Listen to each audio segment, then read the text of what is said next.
ఉందని తాడు కోసం దూడనుకున్న వీరవనితలు అప్పుడే కాదండి, ఎప్పుడైనా ఉంటారు.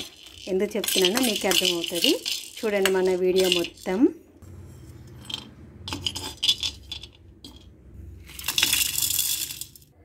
దొండకాయ ఫ్రై చేసిన పౌడర్లో కొంచెం మిగిలంగా దాంట్లో స్పైసెస్ కొన్ని యాడ్ చేసి పౌడర్ చేసిన మసాలాల్లో కూడా ఎల్లిపాయలు వేసి టంటడా చికెన్ ఫ్రై రెడీ అవుతుంది.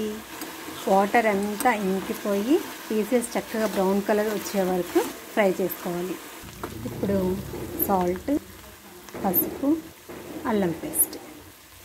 సాల్ట్, అల్లం ఒకేసారి వేయడం వల్ల బెనిఫిట్ ఏంటంటే సాల్ట్ వేసినప్పుడు వాటర్ వస్తాయి కదా, అల్లం అడగంటకుండా మంచిగా కుక్ అవుతుంది అన్నమాట.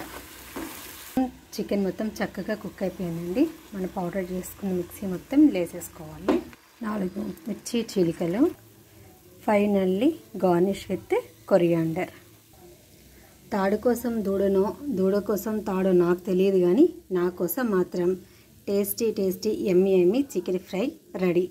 నేను ఫ్రై అయిన పీస్ కూడా చూపిస్తా, చూడండి ఎంత సాఫ్ట్గా. Enjoy the recipe. మీరు కూడా ట్రై చేయండి. Thank you for watching. Have a nice day.